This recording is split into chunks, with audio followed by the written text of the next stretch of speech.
নমস্কার। আবহাওয়া কেন্দ্র আগরতলা কর্তৃক প্রচারিত ত্রিপুরার দৈনিক আবহাওয়া বার্তায় আমি নবারুণ পুরকায়স্থ আপনাদের সবাইকে স্বাগত জানাচ্ছি। প্রথমে আমরা দেখে নিচ্ছি গত ২৪ ঘন্টার আবহাওয়া। গত ২৪ ঘন্টার ত্রিপুরার সব জেলাতেই শুষ্ক আবহাওয়া পরিলক্ষিত হয়।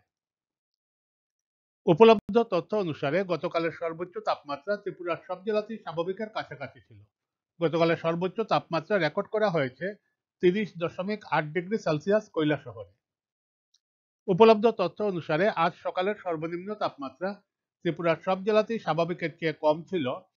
আজ সকালে ত্রিপুরার সর্বনিম্ন তাপমাত্রা রেকর্ড করা হয়েছে ১১.৪ ডিগ্রি সেলসিয়াস গন্ডাছড়া ও আশাপাড়ায়। এবারে আগামী ২৪ ঘন্টার আবহাওয়ার আভাস। আগামী ২৪ ঘন্টায় ত্রিপুরার কোনো জেলাতেই বৃষ্টিপাতের সম্ভাবনা নেই এবং আগামী ২৪ ঘন্টার জন্য ত্রিপুরার কোথাও কোনো সতর্কবার্তা নেই।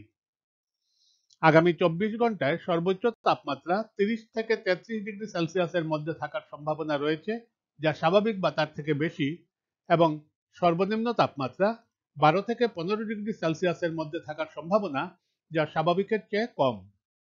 আমাদের পরবর্তী দৈনিক আবহাওয়া বার্তা প্রচারিত হবে আগামীকাল অর্থাৎ ১১ই মার্চ ২০২৪।